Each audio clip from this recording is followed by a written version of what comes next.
Tá. Então, gente, bom dia. Vamos abrir os trabalhos de hoje. Na mesa estamos eu, Cláudia Paiva Medeiros e Cláudia Amor, presencialmente, e o professor José Alcanunes da Universidade. A mediação vai ficar com o meu amigo, sempre o Alexandre, Felipe Marcelo. Marcelo também fez graduação aqui, fez mestrado aqui, foi professor aqui. Então, gente, muito obrigada por terem vindo para esse segundo dia do evento e por conduzir todos nós. Nossa palavra no fim.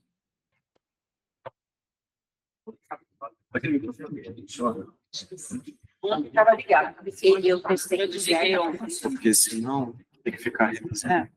Tá, vou ligar.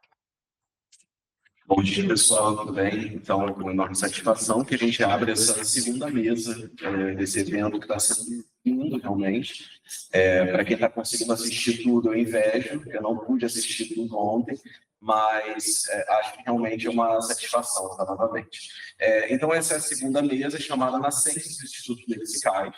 A gente combinou de não fazer uma apresentação do Lattes inteiro, de todo mundo, até porque isso toma muito tempo de apresentação das pessoas, mas a ordem que foi estabelecida lá na programação era Cláudia Moura da Rocha, então,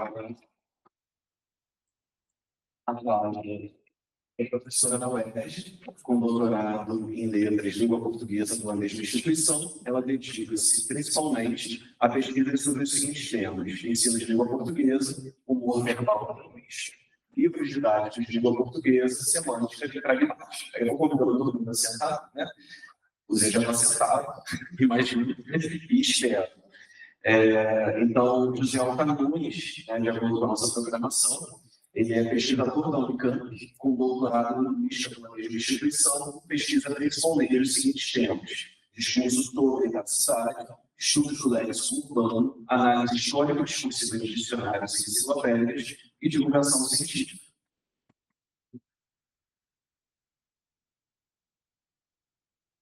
Nossa querida Cláudia Regina Castelão de Pfeiffer, pesquisadora da Universidade Estadual de Campinas, com doutorado em letras pela mesma instituição, dedica-se sobretudo às seguintes temáticas: saber urbano e linguagem, políticas públicas, história das linguística e divulgação científica. Nossa, aí já é muita coisa, eu estou seguindo de acordo. Professora da UERJ, eu acho que quase todo mundo já sabe, com doutorado em estudos de linguagem pela UF. Se envolve pesquisas em história brasileira, análise de discurso, com foco em história da produção do conhecimento linguístico gramatical.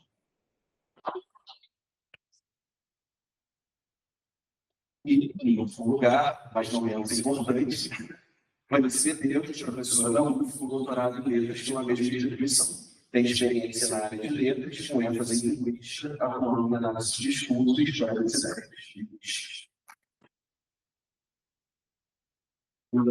Das apresentações, a gente houve o trabalho chamado Linguajar Carioca, a contribuição de Angelina Nascente para os estudos lexicais com a Cláudia Moura. Certo? Pode ser. Não sei, vocês preferem? Tem uma. Vocês querem? Não pode ser. É só por conta da conexão.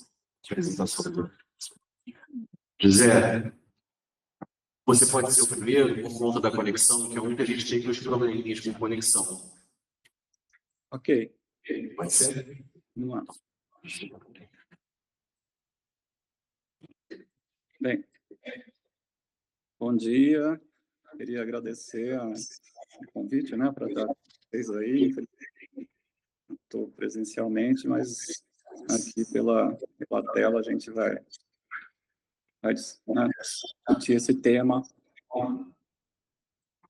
E, especialmente a Thaís Costa, a Cláudia Pfeiffer, a Vanise, Felipe, e saudação a Cláudia Rocha, aí na mesa também, né? Então, um evento muito importante, né, para não só a luta a gente falar do Nascentes, né? E com isso também falar, pelo menos da minha parte, de uma visão discursiva, né? De uma das produções do Nascentes, né? A gente sabe que o Nascentes tem muitos dicionários, ele era um autor muito amplo, né? Nesse sentido de elaborar diversos tipos de dicionários, né, diferentes. E eu propus para falar com vocês, né, a tratar de um desses dicionários, que é um dicionário de sinônimos, que é de 1957, e teve duas reedições, né, em 69 e 81. Eu achei interessante trazer, né, esse dicionário, que tem uma configuração bem específica, pelo fato de tratar dos sinônimos, difere, né, do tipo de definições que são dos dicionários gerais, e ele tem um componente discursivo muito interessante também, porque as definições elas não são separadas de marcas de enunciação, né? Então, às vezes se chama também de ensaios de sinonímias, né, na medida em que esses dicionários trazem textos, né, praticamente textos que são em que se mostram as diferentes sinonímias, né, e realmente são verbetes mais longos e que vão mostrando as diferenças entre os significados das palavras. A gente pode dizer que tem dois modelos assim mais recorrentes, né? Um que simplesmente mostram os sinônimos de um dicionário, né? Vão mostrando séries de sinônimos sem definições. Às vezes são só os sinônimos, as palavras, né, sinônimas, que vão sendo apresentadas no verbete.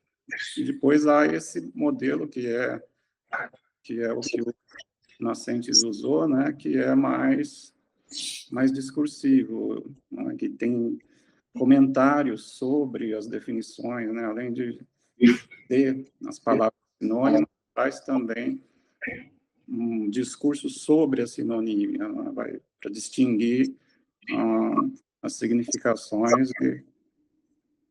Então, é um modelo que já tem, né, um tempo na história das ideias, mas que ele vai dar uma direção específica pelo fato de estar no Brasil, e que eu vou tentar dizer um pouco essa o modo como ele trata a sinonímia, considerando o espaço e o tempo brasileiro, considerando também a relação da sociedade, falantes específicos, vai dando uma especificidade no tratar a sinonímia, né, no Brasil. Então, é isso que eu vou tentar dizer. Eu não gostei. Quanto tempo que eu tenho, Felipe, por favor? Você tem 30 minutos, né? Faltam 25. Faltam 25. Faltam 25. Tá ótimo. Então, olha, eu queria dizer que a gente tem aí de início, né, de que lugar que a gente fala para falar sobre os dicionários de sinônimos, né? No meu caso, dentro da história das ideias linguísticas, seria uma posição de um estudioso da linguagem, né? De um especialista em linguagem, no caso, a análise de discurso. Então, isso é bom ressaltar, né? Porque na história das ideias, há diferentes posicionamentos, né? Então, no nosso caso, eu sigo aqui também o que diz a Eni Orlandi sobre isso, né?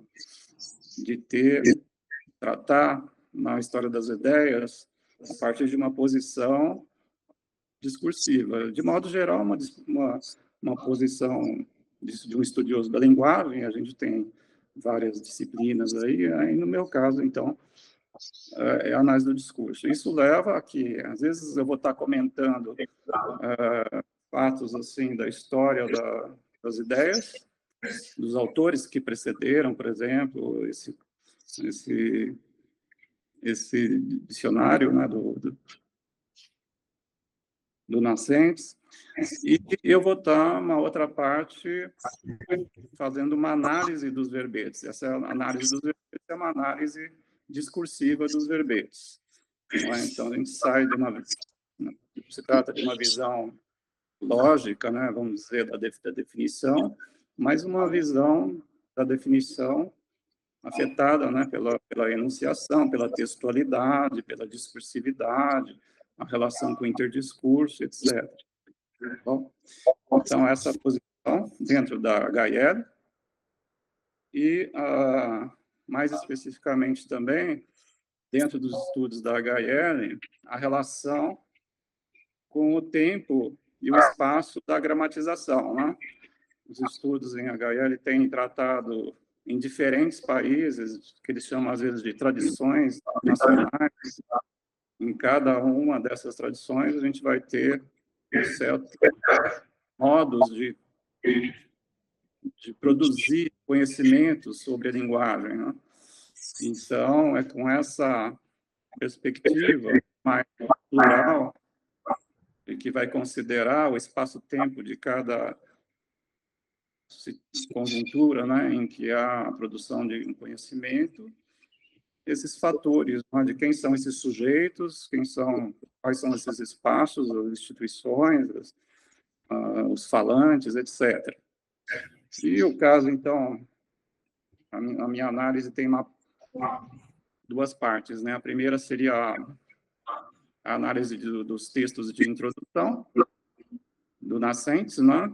Ele traz eu analisei a edição de 81, e ela tem lá alguns textos introdutórios.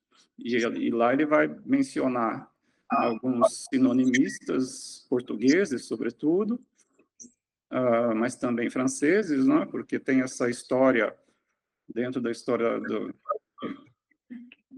ele vai calçar aí, nesse momento, né, nos europeus, nos portugueses e nos franceses, que haviam ensaístas, né, sinonimistas franceses, como Girard, né, que é o mais assim conhecido, que já propunham de tratar os sinônimos enquanto diferença, por meio da diferença, né? Por que tratar os sinônimos só como iguais? Isso não seria muito produtivo, então seria mais interessante mostrar as diferenças entre os sinônimos para descrever. Bom, e depois os sinonimistas portugueses, né, que seguiram essa esteira também. Em uma certa século XIX, né, teve uma parte do século XIX que houve uma aproximação muito grande influência muito grande dos franceses em relação à produção portuguesa. Então, sinonimistas como Lacerda, o Roquette e outros, né, em Portugal. Isso é trazido pelo Nascentes, ele vai citando esses autores, né?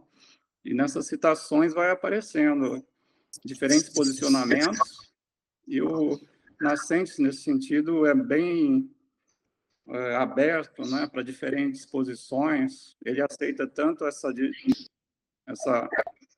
visão de tratar os sinônimos pela diferença, mas aceita também tratar assumindo, né, que há sinônimos que são perfeitos, né? E, além disso, cita o Bruyère, que era um ensaísta francês, que fala em ensaio de sinônimos, né? Então, a gente é um ensaísta, e ele considera o texto, então, dos verbetes como se fossem ensaios, né? E a gente tem essa busca de mostrar as diferenças de palavras dentro dessa visão mais ampla. Então, isso é uma coisa, né? De buscar na história do conhecimento aí da sinonímia, alguns autores, como eu falei, né? Nessa relação entre as tradições nacionais diferentes. E depois, na segunda parte, o que eu tratei no texto que eu já enviei aí, né, para vocês, de a análise dos verbetes. E aí eu procurei mostrar como há diferentes formas de verbetes, né? Eu chamei de formatos de verbete. Às vezes chamam de modelos, a Francine Mazière chama de modelos. Mas, enfim, é esse. A partir de uma visão discursiva, analisar as repetições, né? Aqueles que são mais recorrentes, em que há uma repetição, e vamos se diferenciando, então, os modos de definir. A definição também vai se ajuntando a outros elementos, né, como a marcação de regionalismos, com a marcação de espaços, marcação de usos por um ou outro sujeito, a distinção entre erudito e popular, e na medida em que ele vai falando também de diversas posições dos falantes, isso vai distinguindo a sinonímia com base nessas marcas, né, que ele vai apontando no decorrer do ensaio dele, né, dos textos sobre esse sinônimo.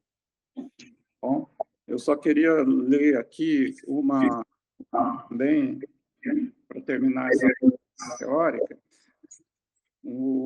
quando eles citam, quer dizer, ainda na introdução do Nascentes, ele cita, deixa eu pegar aqui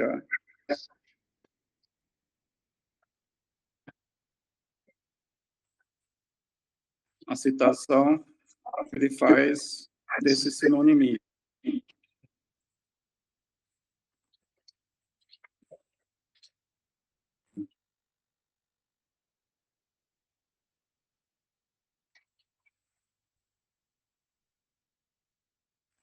Só um minuto que eu vou achar aqui no texto.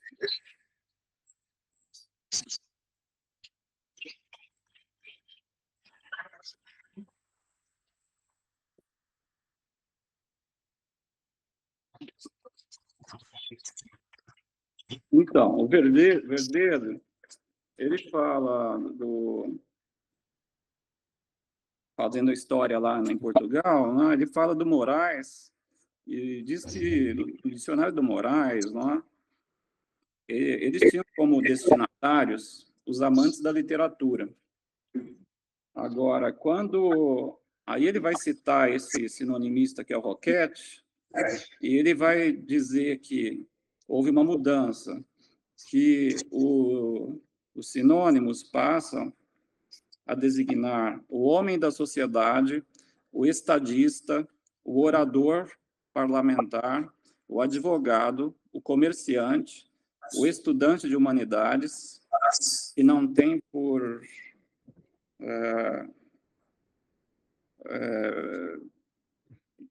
longos tempos de investigação, né? Esses estudantes que não têm muito tempo de estudo, vamos dizer. Então, esse seria o público-alvo, né? Isso vai, quando a gente vê que seria até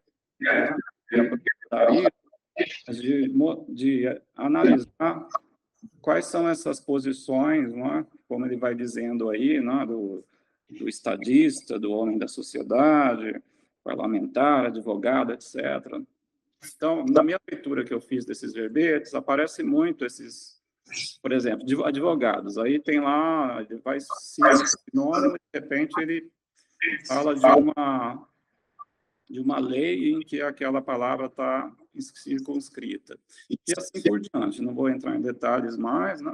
Mas é simplesmente perceber que tem essa visão de um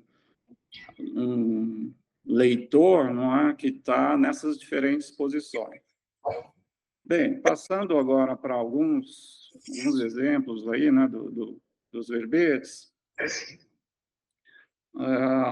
eu cheguei no final, a conclusão da análise, em 7 tipos, né, de sinonímia nos verbetes.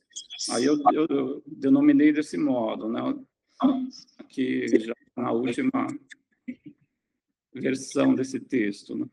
A sinonímia universal, em que há um sentido de evidência.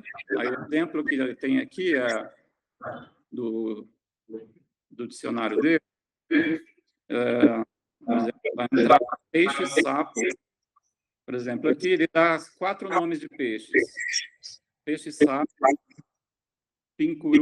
pichururu, desculpe, piraruru e tamboril. Veja que tem 2 palavras indígenas e tem palavras portuguesas. Isso é a nomenclatura, só na entrada. Então, tem 4 palavras que estão consideradas aí dentro dessa sinonímia. E aí, a definição que ele dá é peixe da família tal, né? É Pimelodidae.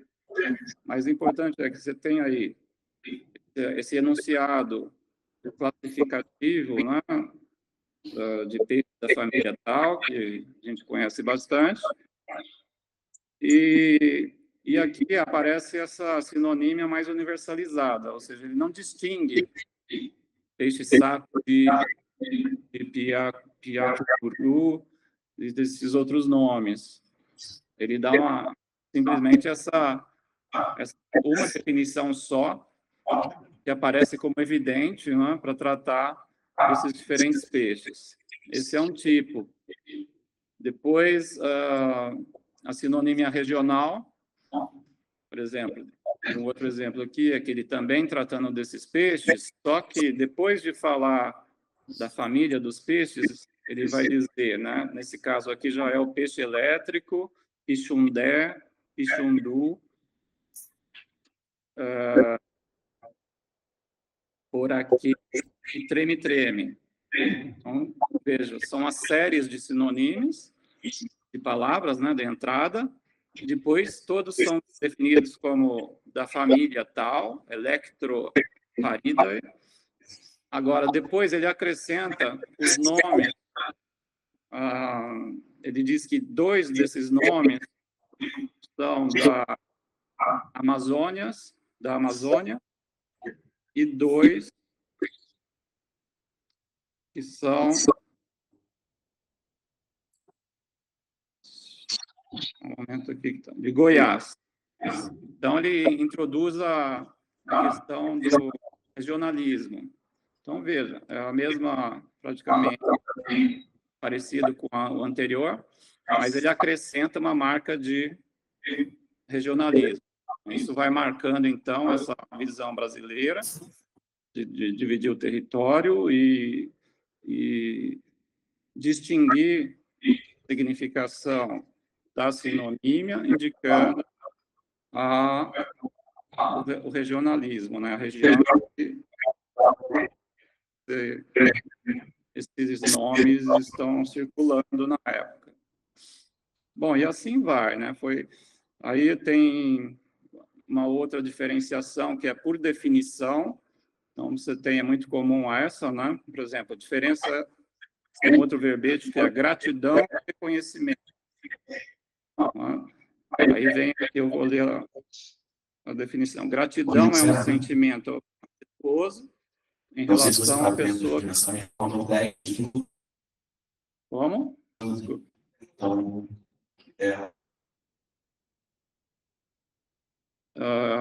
não está chegando para mim o áudio, tá falhando. então, por exemplo.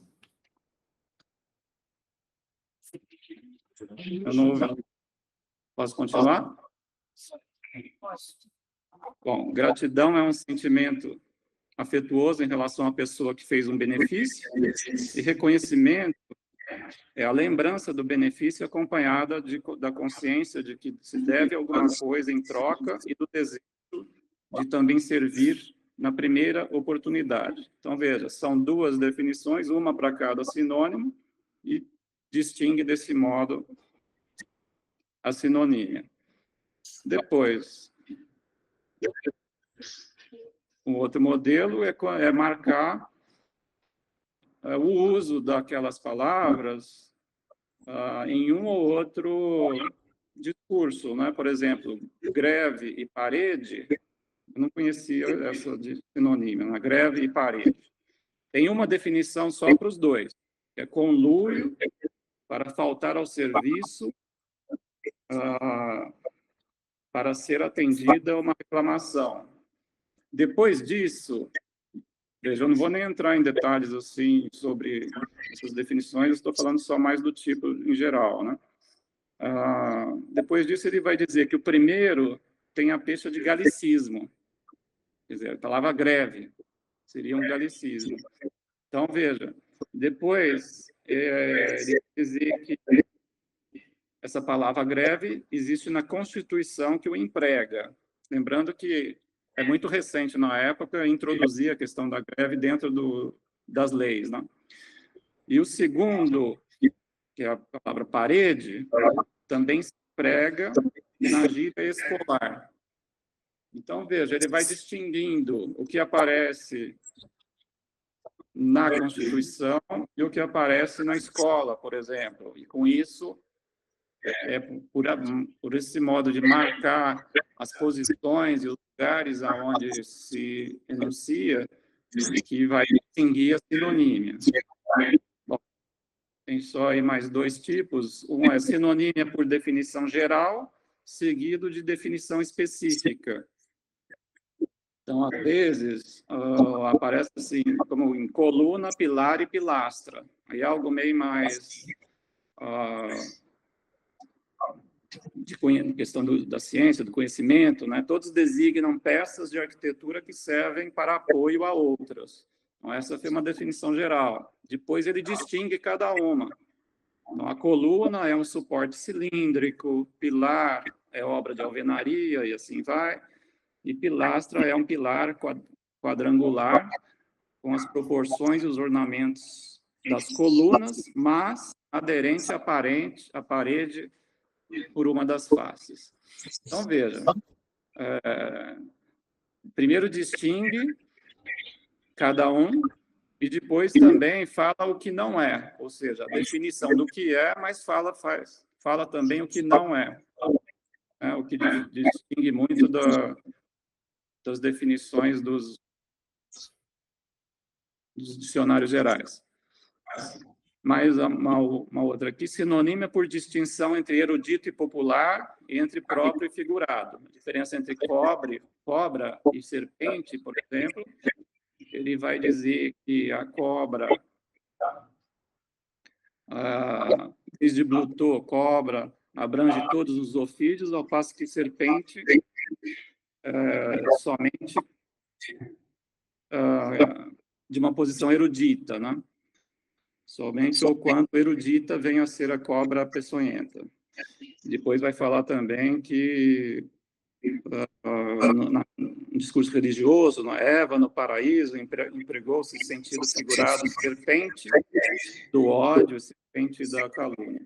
Então, também é caso de observar como as formações discursivas vão sendo distintas, né? Nesse caso, aparece bem a diferença entre o discurso científico e o discurso religioso. Tá? O último exemplo aqui, sinonímia por dominâncias discursivas. Por exemplo, tem um verbete que reúne agrário, agrícola, rural, rústico. Agrário é o relativo ao campo, próprio do campo. E aí vem um exemplo, lei agrária. Então, entra aí no discurso jurídico, ó, de campo enquanto regido, né, no jurídico. A agrícola é o relativo ao cultivo do campo. Então, já entra aí o trabalhador, trabalhadores agrícolas é o exemplo. Já tem essa questão econômica, né, do trabalhador no campo.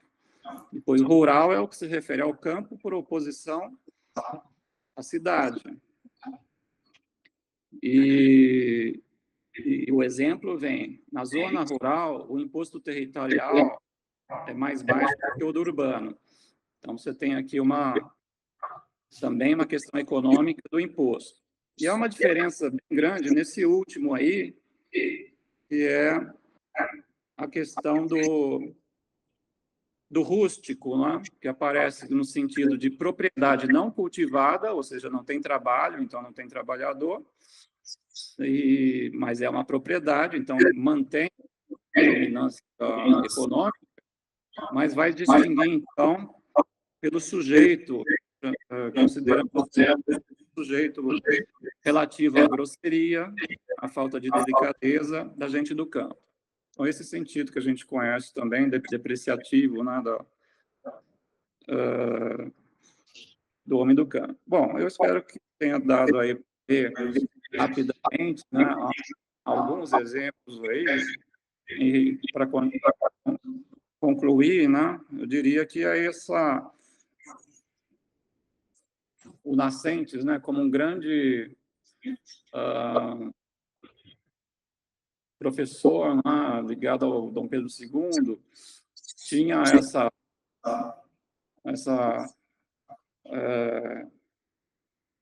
esse viés, né, de trabalhar, de construir os instrumentos linguísticos, né? E na lexicografia é impressionante como ele conseguiu fazer tantos cenários diferentes.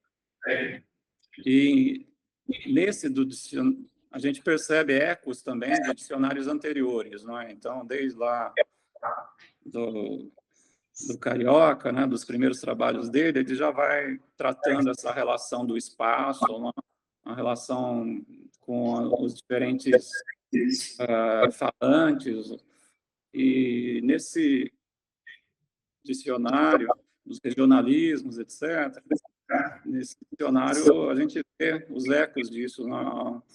E foi também, a gente pode ver que os dicionários eles vão acumulando esses elementos que vão de outras obras anteriores para essa. Então, ele tem também, só para terminar, a marca da autoria dele é bem... Às vezes tem um certo silêncio da autoria dele, porque, por exemplo, quando ele fala nos textos introdutórios sobre esses sinonimistas portugueses e franceses, ele fala mais sobre ele do que sobre ele mais específico. Ó. Talvez seja essa pluralidade, né, essa abertura que marca essa autoria dele, de trazer essas diferenças influências. Mas a gente só percebe a especificidade do que ele faz quando a gente analisa esses verbetes e percebe que ele vai trabalhando o espaço-tempo brasileiro. Então, ele não fala muito sobre isso, né, nesse dicionário de produção. Sabendo de outros trabalhos dele, a gente vê que ele teorizou sobre isso, etc. Né? Fica aquela parte oculta dos dicionários que às vezes não se é muito explicitado. Ok? Agradeço, depois a gente pode eventualmente voltar a algumas questões. Muito obrigado.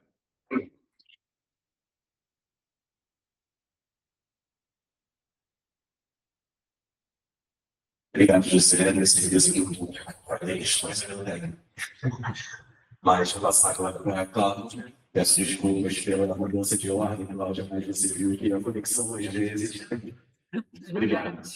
Obrigada, querido. Essa Cláudia. A Cláudia Moura. São duas Cláudias. É o equívoco. Bom dia, agradeço a comissão organizadora, as professoras Cláudia e a minha colega Thaís, estou aqui com o Felipe também. Agradeço a presença dos colegas aqui do setor de língua portuguesa, a minha amiga Aira Vitari, que escreveu, né, Thaís? O texto do jornal que está no Kiss foi de autoria de Aira Suzana, e Aira Suzana foi minha professora no ensino fundamental. Tá ali, ó. Agradeço também a presença dos alunos, dos bolsistas aqui. Que trouxe aqui para a minha participação como membro do Centro Filológico Clóvis Monteiro, que é um centro que nós temos aqui, o CIFIL, porque nós recebemos um convite por parte da Fundação Casa de Barbosa para reeditar a obra Linguagem dos Cantadores, de Clóvis Monteiro. Para contextualizar Clóvis Monteiro, era necessário pesquisar um pouco mais sobre a época, sobre seus contemporâneos. Foi assim que nós tivemos a Mário Marroquim, a Amadeu Amaral e a Antenor Nascente. Né? Nós podemos dizer que todos eles foram, de certa forma, precursores da dialetologia no Brasil, numa época em que eles não contavam, né, computadores, programas, né, magníficos, não contavam com gravadores. Toda pesquisa era feita de uma forma muito impressionista, mas eles buscaram, principalmente, né, o rigor científico. Eu vou falar um pouquinho, então, desse material que eu recolhi naquela época, e para mostrar a vocês a contribuição do professor Antenor Nascentes aos estudos do léxico. É bem interessante, vocês vão perceber, depois vou fazer um contraponto no momento atual, como a gente, ele nos deixou um legado, né, uma herança muito rica para conhecer um pouco mais do linguajar, né, carioca. Tem que passar a apresentação aí, por favor. Falar um pouquinho sobre essa contribuição. Nós podemos considerar Antenor Nascente pioneiro da dialetologia brasileira. Ele é um estudioso que se ocupou, não é, de verificar as diferenças existentes entre o português brasileiro e o português europeu, como todos os seus contemporâneos. É muito comum nós encontrarmos na obra passagens em que ele compara os usos cariocas com os usos em Portugal e outros países lusófonos. Em 1922, o livro foi publicado, agora, né, 102 anos depois, nós já temos até foi muito interessante durante a pesquisa encontrar, porque já caiu no domínio público, uma versão mais atualizada, vocês encontram na internet. Então, o objetivo aqui é falar um pouco de como ele formula esses verbês que nós encontramos. Segundo, pode passar na segunda aí, eu vou aqui falar que ele foi professor, filólogo, ensaísta, não é? Editor de textos literários, dicionarista, tem uma obra muito vasta, não é? Pode passar, por favor? Então, ele é considerado uma seria como pertencente a uma segunda geração de pesquisadores que recebeu muita influência de Leite de Vasconcelos, né? E pertence a uma geração também onde nós encontramos autodidatas, como Amadeu Amaral. E é muito interessante que, na segunda edição, o professor Antenor Nascente não teve nenhum problema em reconhecer, não é, mudanças nos estudos da dialetologia e fazer alterações na segunda edição, trocando, não é, determinados termos, que a gente vai ver mais à frente. E ele também apresentou uma proposta, não é, de... Pode ser, por favor? Ele apresentou uma proposta de divisão do mapa do Brasil, a princípio em 4 subfalares, e nessa segunda edição ele também promoveu uma outra mudança, passando a 6 subfalares. O que a gente percebe é um pesquisador, né, que buscava esse rigor científico em sua obra. E ele apresenta no texto também 3 justificativas para... Olha para lá, é a mesma coisa. Tá. Posso passar então aqui? Tá. Não, obrigada. Ele, então, apresenta 3 justificativas para a elaboração da sua obra. A primeira, ele ia um pedido de 10 livros, não é? Para que ele falasse das mudanças ocorridas no português do Brasil. A segunda era estudar a língua popular, porque ela era mais natural. E, em algum momento, ele fala dos erros, e é uma visão muito diferente da que a gente tem atualmente. E eu acredito que os colegas vão falar um pouco sobre isso, então eu vou me deter tanto para não estragar a surpresa aqui. E, como terceira justificativa, trabalhar essa realidade linguística, investigar isso, permitiria estabelecer conclusões mais seguras, definitivas, sobre o português brasileiro, que ele chama de dialeto brasileiro. Tá? Você não consegue passar mal. Então, só para a gente ter uma noção de que ele tinha uma ideia da dinamicidade da língua, né? Ele diz o seguinte: é fato por demais sabido que, mesmo dentro do próprio território, por diversas causas, entre as quais sobressaem a lei do menor esforço e a necessidade de clareza de expressão, as línguas tendem a alterar-se. Maiores alterações sofrem ainda quando são transplantadas de uma região para outra. Assim, o latim se transformou nas atuais línguas românicas e estas, por sua vez, nas colônias, muito vieram a diferir em palavras metrópoles. Haja-se em vista o francês do Canadá e o espanhol da América. Outro tanto aconteceu com o português implantado no nosso país. Um outro trechinho que ele mostra essa consciência da dinamicidade, até mesmo, esse não, mas também nós vamos ver uma questão de relativismo, não é? Ele diz o seguinte: o afastamento da metrópole, a independência política e outras causas tornaram o dono do português do Brasil. A língua nacional do João Ribeiro é essencialmente a língua portuguesa, mas enriquecida na América, emancipada e livre dos seus próprios movimentos. Subverter o nosso falar diferente das formas portuguesas é um absurdo desprezível e servilmente colonial, como diz o senhor Humphrey Fields relativamente ao falar norte-americano. Certas leis da gramática portuguesa perderam a aplicação de nós. Falamos diferentemente, sem que por isso falemos errado, pois nos exprimimos de acordo com os novos mundos, porque marcou o Brasil a língua portuguesa. É muito interessante esse olhar, né, bastante avançado, né, em relação ao seu tempo. E aí temos um outro trecho que ele fala da questão de o que seria um erro naquele momento. Lá em outras épocas, mais à frente, deixariam de ser a questão do relativismo, não é? Em relação ao que seria um erro. Lá no finalzinho ele diz isso: é o menor esforço, a preguiça de falar, a necessidade de acomodar a expressão à mentalidade da classe culta, e todos nós sabemos quanto é que ele menciona a influência dos maus hábitos. Por conseguinte, é uma mera questão de relativismo. O que hoje é considerado hegemônico daqui a séculos será uma linguagem castiça, onde, por sua vez, novos coletivos vão surgir, porque, embora daqui até lá, talvez não haja mais analfabetos, sempre haverá uma classe que fale bem e outra que se estima menos bem. Se estima mal, há um eufemismo aí, mas a gente não pode tirar o estudioso do seu tempo. Não é? Hoje nós falaremos em adequação, na adequação, não pode criticá-lo por conta de ele estar, né, num determinado contexto. E aí, eu vou deixar, não sei se vocês vão tratar, mas há um texto que a professora Vanise e Thiago Marques tratam, vocês vão citar, no discurso naturalista como uma espécie de explicação para esse posicionamento. Então, vocês vão encontrar na obra passagens em que ele fala de erros como se fossem moléstias, doenças, e é por conta mesmo dessa visão da época.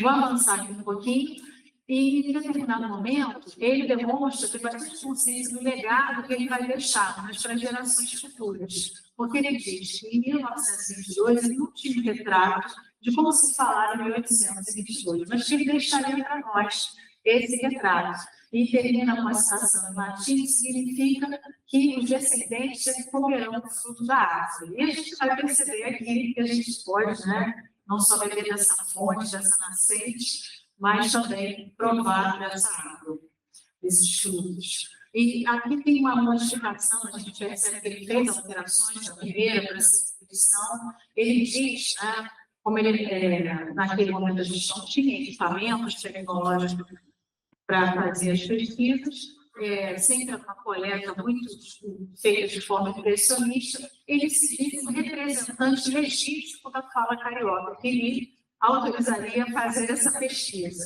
Na primeira edição, ele diz o seguinte: que requisitos deve preencher quem se propõe a estudar uma variedade? Em nossa opinião, deve ser ou uma pessoa inteiramente alheia à variedade que vai ser estudada, ou uma pessoa inteiramente alheia às demais variedades do subdialeto. Filho de pais cariocas, nascido e criado no Distrito Federal, para o Rio de Janeiro, né, na época, de onde nunca nos retiramos do prazo excedente a um mês, achamos por conseguinte na seguinte hipótese, e nos cremos legítimos representantes da fala genuinamente carioca. Na segunda edição, ele já altera. Cada um destes subfalares apresenta variedades que não são de grande importância. Linguajar carioca é uma variedade de subfalar fluminense. Filho de pais cariocas, nascido e criado no atual Distrito Federal, considero um legítimo representante da fala genuinamente carioca e se sentia habilitado a fazer o estudo dela, por isso, e por não ter jamais sofrido influências estranhas.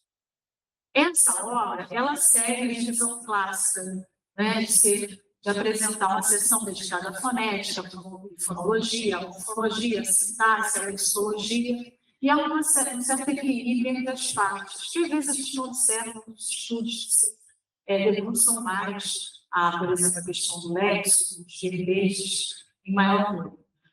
Tá? Vocês podem ver que são 24 páginas, não é? Só a seção de morfologia tem um pouquinho menos extensa. Sobre as reformulações, eu já falei aqui, que ele substitui o dialeto brasileiro por variante brasileira, falar brasileiro. O dialeto brasileiro é uma influência de Leite de Vasconcelos. Ele altera um pouco a estrutura, e no caso dos mapas, ele aumenta de 4 para 6 falares e também continua com território característico. E a seção de fonologia passa a ser chamada de fonética. Nós vamos começar a ver aí, pode passar, por favor, né? Ele vai começar, ele tem 2 seções dedicadas ao léxico, né? A seção léxico e vocabulário. Ele diz que o léxico carioca é marcado pelo cosmopolitismo. Isso não mudou muito, porque é uma grande cidade que recebia influência externa e também transmitia sua influência. E esse vocabulário, ele era composto de elementos de origem portuguesa, somalia, tupinísticos, africanísticos e alguns elementos estaduais. Nós temos aí um exemplo de como eram os verbetes. Tá? Por exemplo, aqui, abafar, furtar um objeto, escondendo, beijo de moça, bala de ovo enrolada em papel de seda. E estar neném, isto é, estar sem dinheiro. Essas 3, para nós, podem hoje parecer bastante desconhecidas, né? O estar neném a gente pode começar a usar agora, se a gente quiser, ele está só ele não apresenta, por exemplo, a etimologia, nem o padrão dele apresentar exemplos verídicos, né, genuínos desse uso. Mas às vezes aparece. Ele também apresenta a forma como se pronuncia. Tá? Eu vou só falar alguns para a gente não se alongar muito. Abiscoitar e abiscoitar significa conseguir obter. Atualmente nós temos biscoitar, que é dar likes, né? A garotada aí conhece. A almofadinha, vejam que ele sempre procura representar essa pronúncia. Almofadinha, homem elegante, feminado. Ocorre o botacismo, o abiscoitar é a queda do R final. Aparelho, aragem, aragem. Né? Isso também aparece em Amadeu Amaral, também faz esse tipo de registro da pronúncia. Então, aqui vocês depois, ao ler o texto, vão ter acesso com mais tranquilidade para ver os tipos de... Vamos só um pouquinho. Até para a gente ter uma ideia de, se nós falamos, às vezes, azeite, o azeite, né? Ou braboleta, não é uma pronúncia, agora eu me lembrei de pontuar isso, né? Não é uma pronúncia muito distante da que a gente ouve nos dias atuais. Talvez seja interessante, né? Só pontuar isso, porque não é algo muito distante da nossa realidade. A gente às vezes pensa assim, mas somente hoje as pessoas falam assim, ou isso é novidade, e às vezes é algo que já acontecia há bastante tempo. Ele procura mostrar também a colocação pronominal, adiantar-se, se adiantar, afobar-se, se afobar, pode passar. Em alguns casos, ele realmente cita abonações, por exemplo, batuque, que é uma dança africana fixada no folclore, está escrito folclore. E aí ele dá um exemplo, batuque na cozinha, se a não quer. Para o caso de batuque, eu queimei meu pé. Caju, sinônimo de tolo, não sou o caju que nasce com a castanha para baixo. Né? Outra, só essa espécie de ditado popular. E cumbuca, fruto da sapucaia em forma de cabaça vazia, lá no interior e com entrada estreita. E o exemplo é um ditado popular, macaco velho não mete a mão em cumbuca. Tá? Eu recolhi, são pouquíssimas vezes que ele apresenta um exemplo. Ele também não trata dos processos de formação de palavras dos verbos, é formado por prefixação, substituição, composição do vocabulário, alguma coisa assim, uma palavra composta, não. Mas é interessante que ele se preocupa em dizer os casos de abreviação. A gente chama de abreviatura, mas são casos de abreviação. Auto, abreviatura de automóvel, e cinema, ou abreviatura de cinematógrafo. Ele também cita exemplos de estrangeirismos, como offside e a escrita, né?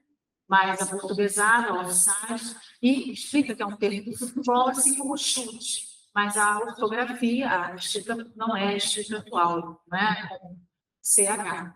Do inglês chute, ele também não apresenta muito a etimologia, mas em alguns casos ele coloca, como é o caso do chute. E eu passo a apresentar a vocês alguns exemplos de palavras que aparecem tanto no anterior nascente como na Amadeu Amaral, que é bastante interessante, né? A gente perceber que esses são provavelmente termos que eram usados em mais de lugar, talvez termos regionais que tenham vindo para cá. Né? E ele cita, por exemplo, a bebedeira, que seria a cachaça, né? Porque abre o apetite, e a Amadeu Amaral também. Fala que é um substantivo feminino, aguardente chicana, de abrir o apetite.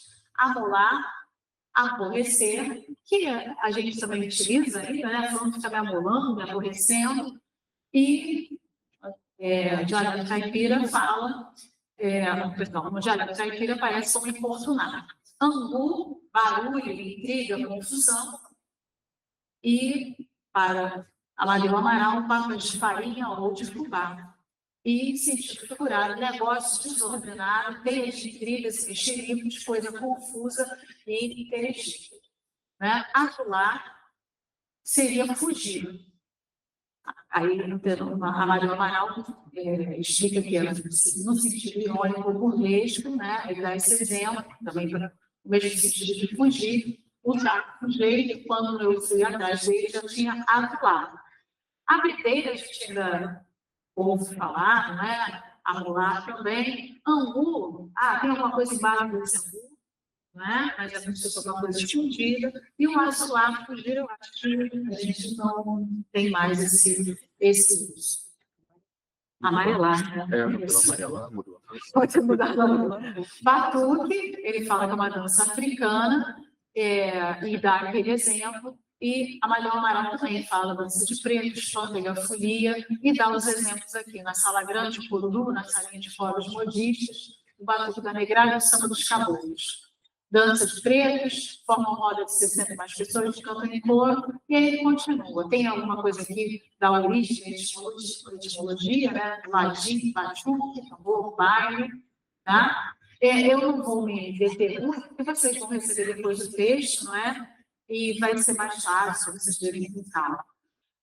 Outros exemplos aqui, que o significado é semelhante, bicho, né, virar bicho já naquela época, bicho como indivíduo valente, bocó, acho que a gente já fala, né, fulano, bocó, indivíduo todo, a mesma parâmetro do Amadeu Amaral Palermo, e borrachudo, né? Em época de muitos títulos aplicados a muitos deixam um ponto vermelho. Então, é um problema já antigo aqui para nós. Nessa segunda tabela, eu apresento exemplos em que houve essa diferença, porque um apresentava talvez uma acepção diferente, não é? Seria o caso, ou aqui no caso a acepção é totalmente diferente. Arara para o ano nascente é um indivíduo todo binário, e Amadeu Amaral se faz fração mesmo ao animal, um papagaio grande, né? Azulão, siri, em anterior nascente, e Amadeu Amaral, azulão, são vários pássaros azuis, e ele não faz aqui menção ao siri. Pode passar, por gentileza. Vamos agora para a tabela de elementos que eu considerei. Estou aberta aqui a sugestões para retirar. Caso vocês digam assim, não, Cláudia, mas eu acho que a gente não fala mais assim, não diz assim. Mas há uma lista que, para mim, é extensa de exemplos que permanecem atuais, acho que essa é a grande contribuição. Abonado, engenheirado, águia como indivíduo esperto, banana como indivíduo sem energia, de arromba, vamos lembrar na década de 60, né, a festa de arromba como de primeira ordem, bancar, fingir uma coisa que não somos, batizar, por água no leite ou no vinho, né? Hoje a gente pode dizer que a água está batizada com uma droga, alguma coisa assim. A beça, né? Choveu a beça, choveu muito. Bloco, grupo carnavalesco. Burrada, como fazendo uma besteira. Para burro, muito. Choveu para burro ontem, né? Caça-níqueis, cachorrada, como ação vil. Cafundó, lugar retirado. Nós temos aí cagão como medroso, caipira como coceiro, calombo como inchação, calote, não pagar a dívida, já tínhamos isso em 22, cangote, como a parte traseira do pescoço, canja, uma coisa fácil, né? Na minha infância a gente falava canja de galinha, arruma outro time para jogar na nossa língua, não sei se as crianças ainda falam assim, mas canja é uma coisa muito fácil. Católico, com juízo inalterado pela bebida, não chamam católico, chilindró, uma prisão, carona, indivíduo que não paga, né? Hoje em dia existe carona, mas isso é próximo, né? Chinfrim como ordinário, friquê como luxo, coisíssima nenhuma, ele já tinha folhetado essa expressão, comes e bebes, jantares e banquetes, disse em trilha, facada, um pedido de dinheiro, não é? Nós temos aí pinga para bebida, pindaíba falando de dinheiro, porque pindaíba é de origem tupi, né? Pamonha, indivíduo mulherão, roxa morta, muamba, tia com solteirona, 5 minutos. Pode passar, por gentileza. Tromba, tiririca, trouxa, pode passar, trote também já havia. Aqui alguns exemplos de palavras que eu considero que caíram em desuso, né? Arame como dinheiro, azeitar como namorar, banzé como barulho, né? Pé de alferes, que aparece na crônica de Drummond. E nós temos aí alguns alargamentos de sentido, né?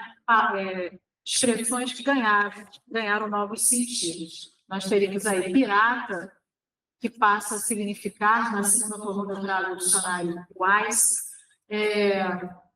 passa a ser não só um indivíduo sem escrúpulos, tratante, enganador de bolsas, mas tudo que burla a fiscalização. Filar, não é? Não comprar cigarros. Hoje em dia, conseguir qualquer coisa além de cigarros gratuitamente. E bicheiro, na época, era só o vendedor do jogo. Hoje nós temos o banqueiro do jogo do bicho. Né? Em geral, era só a entrada mais barata. Hoje, em geral, parte do teatro, centro bancárias, não é só o teatro. Pode passar. Pivete também. Naquela época, já se dizia que o pivete era o menino que os ladrões utilizam para a passagem de crédito. Hoje já tem menos de sentido aí, menino que rouba e que vive nas ruas. Tá? Eu vou ler só no finalzinho a conclusão para eu não me perder, tá? E não esquecer nada importante. Após essa breve análise, como explicamos, não pretende ser exaustiva, muito menos definitiva, podemos estabelecer algumas conclusões a respeito da contribuição dos nascentes para os estudos lexicais. Em primeiro lugar, O estudo de nascentes, assim como de outros pesquisadores da sua geração, é pioneiro, principalmente no estudo de equipamentos e recursos tecnológicos da época e por almejar o rigor científico de suas análises. O filólogo não se esquivou de realizar alterações na segunda edição de Linguagem Carioca, atualizando-a em virtude dos avanços das pesquisas da época. Tampouco receou as críticas dos turistas que poderiam advir por eleger em seu corpus a língua popular da cidade do Rio de Janeiro.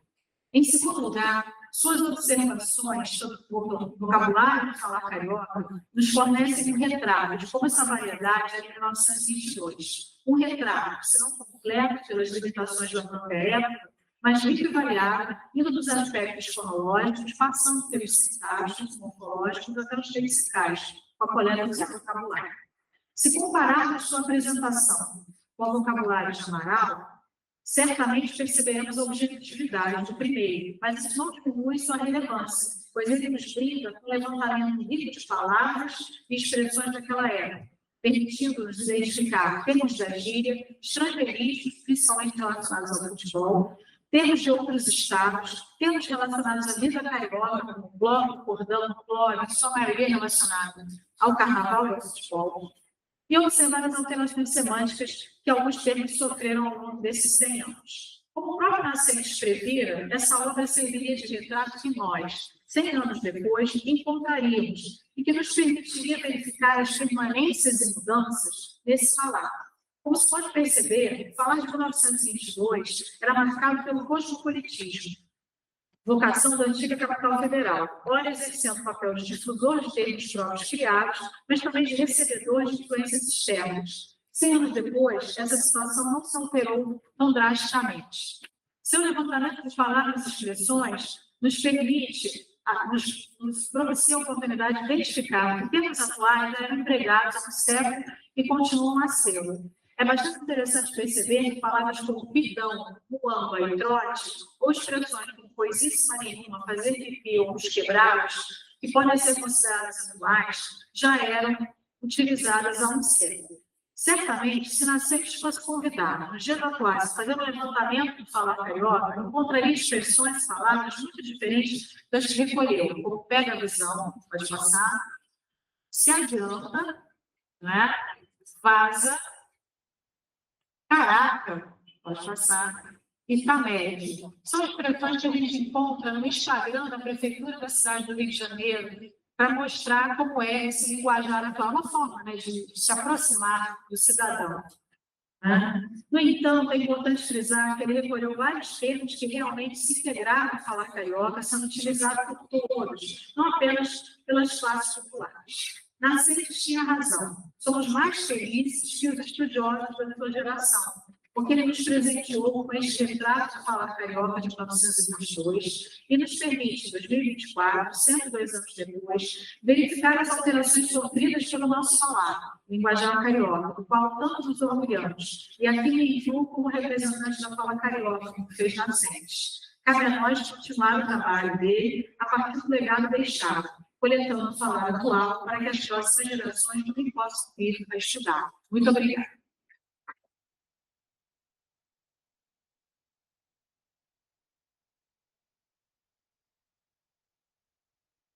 Cláudio, novamente muito estudante, acho que tem vários exemplares aqui do Linguajar Carioca contemporâneo.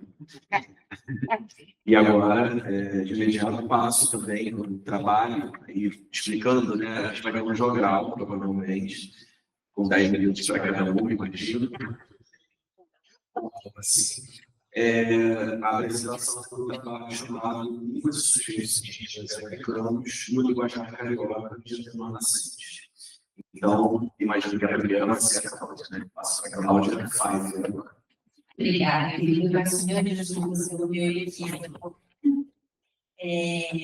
Bom, é um jogral e a gente vai ler realmente para seguir que as coordenadoras desse evento para os palestrantes. Vamos tentar. Então, eu começo cumprimentando todos vocês, né? Bom dia. Quando a gente fez a proposta desse nosso trabalho, a gente tinha em mente analisar o capítulo do vocabulário. do linguajar carioca de nós nascentes, né? E vocês vão ver que linda coincidência de muitos recortes que a Cláudia trouxe e que a gente vai fazer aqui também, né? No entanto, vamos ver assim, vários fatos discursivos que se encontram nos textos iniciais da publicação e demandaram interpretação. Posso usar o computador eu mesmo? Pode, você percebe que isso Então, no entanto, vamos ver assim, vários fatos discursivos que se encontram nos textos iniciais da publicação e demandaram interpretação. Então, pedimos a paciência de nossa maravilhosa matéria e da mesa para nosso cardápio chegar ao vocabulário. Vocês vão ver que vai demorar um pouquinho, mas a gente vai chegar. Fazemos nossa leitura, a publicação chamando uma história das ideias linguísticas materialistas. Assim, formulamos na direção de apontar a especificidade de uma história das ideias que se faz a partir da relação estruturante com o paradigma materialista que sustenta a análise de estudos. Desse lugar de ancoragem, e em função do nosso objetivo de compreender parte dos processos de significação em jogo nas discursividades que apontam para os lugares destinados, as línguas e os sujeitos indígenas e africanos na textualidade escrita em linguagem carioca de nascentes, trabalhamos com um conjunto de noções e conceitos que sustentam nossa tomada de posição. Porém, em função do tempo da mesa, e para que possamos trazer as sexualidades que nos convocaram, descrição e interpretação, convidamos vocês a lerem nosso capítulo de livro, que já foi aqui anunciado tanto pelo Zé quanto pela Cláudia. Eu tive que fazer uma brincadeira, obrigada. Que publicaremos a despeito das apresentações das conferências e mesas do nosso evento. Capítulo em que tecemos demoradamente e detalhadamente sobre um conjunto de pressupostos com os quais trabalhamos. Mas precisamos mencionar, sem explicar, que nossa tomada de posição é por uma análise materialista das ideias linguísticas, nos sustentando nos vários textos de Peixe, Urbanite e um conjunto volumoso de pesquisadoras e pesquisadores, que se dá a partir de uma prática descolonizadora, decolonial, tal como herdeiros, seres engolfantes defendem. Com a escuta atenta à inscrição de discursos racializados a partir de um verso, trabalhando discursivamente a argumentação do linguajar carioca, pensando aí discursivamente, né, a partir de Rodante, e colocando em relação sujeitos, espaços e línguas, conforme propõe o Luiz Alcalá, tensionando o nacional e o regional com base nas análises de Costa, Goulart e Neto. Também precisamos dizer que nossos gestos de leitura iriam tomar apenas a segunda edição do linguajar carioca. No entanto, por uma pista quadrada no prefácio da segunda edição, fomos convocadas a ler o título da primeira edição, que julgávamos ser o mesmo, mas não era. E, para nossa surpresa, fomos descobrir vários outros pontos fantásticos, que marcam as duas edições, exigindo da gente gestos de descrição e interpretação das duas sexualidades. A segunda edição, de 1953, em relação à primeira, de 22. Utilizando a reedição organizada por Marcelo Barros e Roberto Baronas, publicada em formato digital pela editora Letraria em 23. Chamaremos a atenção para a parte do que nosso percurso nos permitiu flagrar e compreender. Um tanto mais vocês poderão ver no nosso capítulo. Começamos afirmando que na argumentação do linguajar carioca, que se textualiza desde o título, uma tensão entre o nacional e o regional. Sigamos ao prefácio, a segunda edição em que encontramos.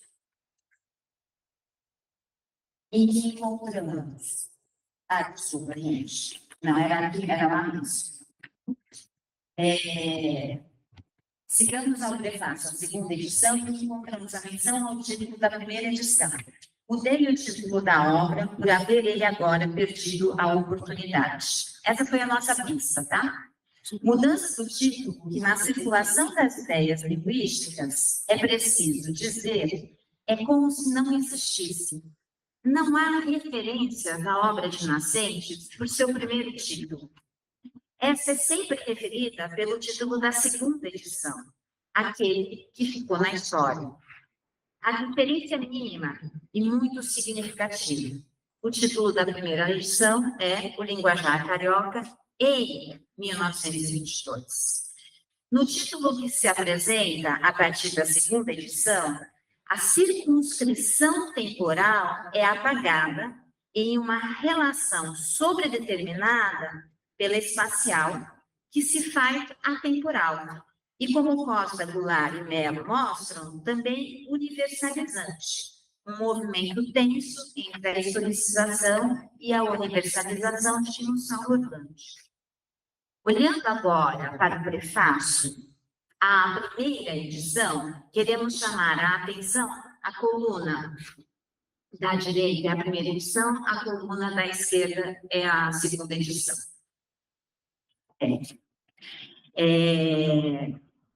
Olhando agora para o prefácio da primeira edição, queremos chamar a atenção para as formulações. Sempre nos interessaram as questões de dialetologia portuguesa no Brasil. Informações a respeito das alterações sofridas no Brasil pela língua portuguesa. Os estudiosos encontrarão nele uma fotografia do estado da língua. Que saborosos os encontros e desencontros entre os prefácios. No prefácio da segunda edição, a circunscrição espacial é o Rio de Janeiro, e não se faz presente o significante língua, mas são somente o linguajar. No prefácio da primeira edição, a circunscrição espacial é o Brasil, que fala de uma língua portuguesa que sofre alterações no Brasil. Movimento da universalização novamente, que no outro da colonização há apenas apêndices, sem afetar a unidade da língua. E fala de uma fotografia do estado da língua. Formulação em que se desfaz a necessidade de explicitação da marca espacial, que, no entanto, está inscrita discursivamente na elipse do adjunto, que indicaria o nome e ou a origem da língua em fotografia do estado da língua, elipse. Formulação também em que, diferentemente do que lemos no prefácio da segunda edição, se inscreve igualmente por elipse a marca temporal presente no título. Fotografia de que língua, de onde, de quando, de uma língua retratada em uma obra que se chama O Linguajar Carioca, em 1922. Língua, linguajar, Brasil, Rio de Janeiro, um pelo outro, de modo paradoxal e contraditório, jogo metafórico potente. Observamos ainda que o lugar de onde se diz descrever as alterações é o de uma dialetologia portuguesa no Brasil, na ambivalência muito própria dessas condições de produção, em que a elipse e a polissemia, já que o adjetivo portuguesa, que determina e, portanto, limita o substantivo dialetologia, pode ser lido tanto como de Portugal como da língua portuguesa, ou de portugueses. Jogam com um equívoco, fazendo ver a heterogeneidade constitutiva da língua e do conhecimento produzido sobre ela.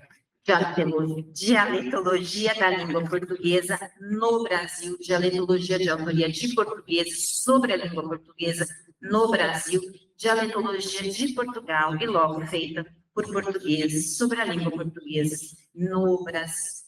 No Brasil, locução adverbial que delimita o dizer da dialetologia portuguesa, a língua no e não do espaço enunciativo brasileiro, mais uma vez colocando em questão a relação entre unidade e diversidade. Finalmente, lembremos que a obra inicialmente se chama Linguajar Carioca em 1922, que linguajar carioca do título é reformulado como linguajar da cidade do Rio de Janeiro no prefácio da segunda edição. Assim, é muito interessante que, tal como a locução adverbial temporal em 1922, nem linguajar, nem Rio de Janeiro estejam presentes no prefácio da primeira edição, em que se justifica a obra como uma espécie de resposta à consulta sobre informações a respeito das alterações sofridas no Brasil pela língua portuguesa, que teria fornecido a oportunidade de reunir as anotações esparsas, ou seja, o linguajar carioca responde por essas alterações da língua portuguesa no Brasil, as anotações de fonética, morfologia, sintaxe e léxico, oriundas do interesse por questões de uma dialetologia portuguesa no Brasil, se consubstanciam no linguajar carioca. Vemos funcionando, tal como analisam Costa, Goulart e Mello, o linguajar carioca não apenas como uma metonímia, mas como uma metáfora do falar brasileiro. Bom, antes de dar continuidade, bom dia. Eu queria agradecer imensamente a presença de vocês aqui nessa manhã. Quero agradecer também, muito brevemente, a parceria, a Cláudia e a Liz. Quero agradecer também por estar aqui, nesse sentido, eu quero agradecer a Thaís por possibilitar que a gente esteja nesse evento aqui na UERJ, mais uma vez. Né? E começo, né? A Cláudia vai me ajudar, passando, né, nesse olhar sobre o primeiro capítulo. Sigamos, então, ao primeiro capítulo da obra, que na segunda edição se chama O Falar Brasileiro, e na primeira edição, O Dialeto Brasileiro. Nesse capítulo, se textualiza uma posição de que as línguas sempre mudam. O que é interessante é que, se a mudança faz parte da história das línguas, no nosso caso, elas são marcadas pela colonização. Né? A gente não vai ler por uma questão de tempo. Foram transplantadas, implantadas de uma metrópole para suas colônias. Diz-se, pois, de um movimento espacial de uma língua transportada. Sujeitos e línguas entram em cena, justificando grandes alterações da língua no Brasil. Homens de duas raças, cujas línguas... Aqui eu estou mesclando texto, né, com o nosso... uma brincadeira. Cujas línguas têm aspas, estrutura inteiramente diversa do tipo flexional das aspas. Línguas outras, sujeitos outros, tomados pelo discurso da racialidade, a partir do qual, conforme Costa, Goulart, Souza e Santos, aspas, as raças e tudo que está relacionado a elas são dispostos hierarquicamente, constituindo uma escala imaginária em que, no fim do nível mais alto, se encontra a chamada raça branca e o seu fim das aspas. Línguas, sujeitos e espaços outros que se articulam na direção da alteração de uma língua tida como evidente quanto à língua do Brasil, a língua da ex-metrópole, a língua portuguesa. Mas da língua e dos sujeitos dessas línguas e espaços determinados pode ser observado na discussão presente na segunda edição em torno do que é um dialeto e se é possível dizer que há um dialeto brasileiro que apaga a relação com outras línguas e sujeitos em um espaço fruto do processo de colonização em andamento. E aí a gente vai ter não só os fragmentos, né? Esse é 4, e o seguinte também. Deixa um pouquinho esse, aí um pouquinho passa para o outro. A questão em foco é a polêmica entre Alencar e Castilho, e o que não se pode contestar é a existência de variação entre a língua do Brasil e a de sua antiga metrópole.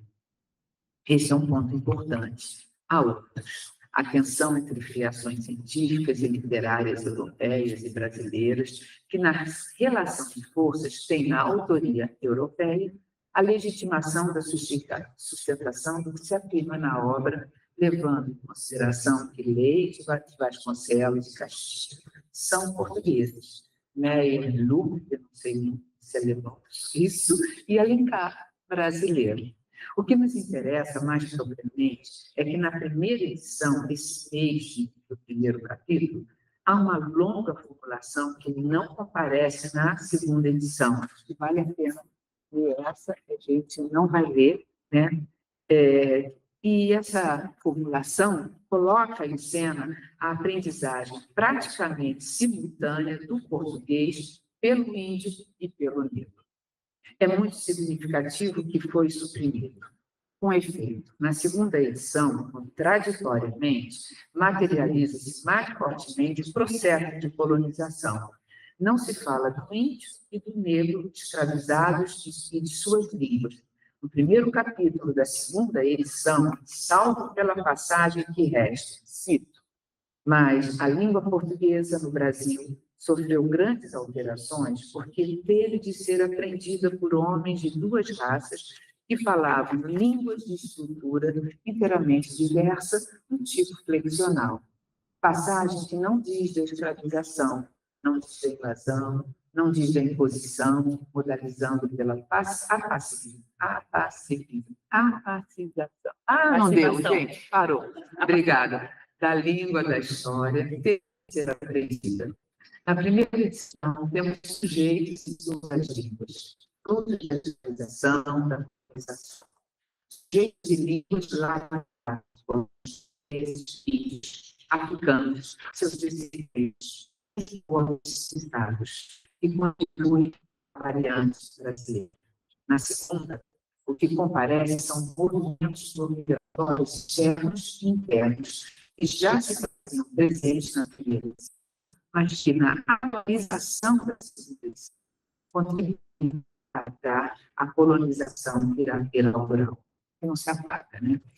Disse os experimentos do cidadãos braguistas já habitavam no Brasil, sem se referir a sujeitos, mas a territórios de espaço, deslocando-se para Y região, e por aqueles que veio da Europa, migração italiana, migração alemã, sobretudo em um momento posterior à invasão europeia. Esse apagamento também aparece em outros sujeitos e línguas de modo que, sob o recorte nacional, como assinala pós-popular de Mello, estabelece-se achas em nossos anos e das artes, a partir do qual não a língua das classes, mas a língua do povo popular. É essa língua que, tanto que seja por meio do fixar, mesmo sabendo a história da filosofia,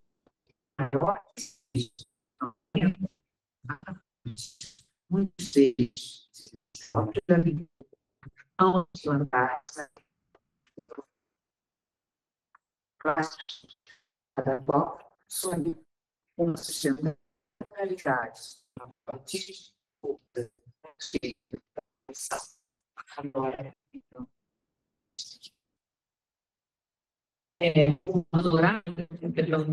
acompanhando aqui, eu também vou passar direto à leitura, tá, gente? Então, dando sequência ao nosso movimento de leitura, perseguindo agora sentido de línguas e sujeitos no capítulo vocabulário. De imediato, chamamos a atenção o fato de haver línguas que comparecem marcadamente no vocabulário. Assim, temos, desde a primeira edição, a referência a línguas que, a partir de empréstimos, estariam na origem e neologia, como o inglês e o francês dos bebês em tela. Outra língua que se faz materialmente presente, embora não nomeada, é o latim, sobretudo na segunda edição, quando vemos, como ilustra o verbete projetado, a inclusão de termos técnicos filiados a um dizer da ciência. Essa língua, porém, comparece tão somente na definição, diferentemente daquelas, no caso do francês e do inglês, que se fazem significar no nome de entrada e são nomeados na definição como uma espécie de argumento de autoridade, por serem línguas nacionais, mas não de quaisquer nações. Um argumento de autoridade que legitima a forma atribuída ao vocabulário carioca brasileiro. Nada se diz sobre línguas indígenas e africanas. Nada se diz sobre, mas elas também se fazem presentes, e muito. Dos aproximadamente 780 verbetes, cerca de 30 nomes de entrada se filiam, são filiados a línguas indígenas, sem que estas sejam nomeadas.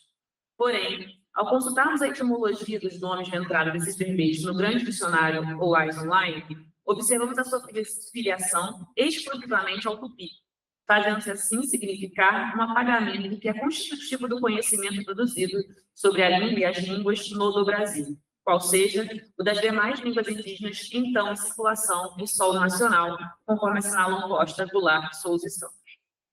Outros, aproximadamente 40 nomes de entrada, de acordo com o mesmo dicionário, o Grande Dicionário OAS Online, né, se filiam, são filiados ainda a línguas africanas diversas, dentre elas Kimbundu, Kikongo, Umbundu, Ambundu, Swahili, Kingwana, Honga, Nyung e outras não nomeadas, mas referidas genericamente como dialetos de um dado espaço, por exemplo, o dialeto de Angola, ou metonimicamente pela alusão ao continente ou ao conjunto linguístico que pertence. Nesse caso, diz que é de origem africana ou banta, respectivamente. Quanto à forma material desses nomes de entrada, observamos dois tipos de apropriação distintos.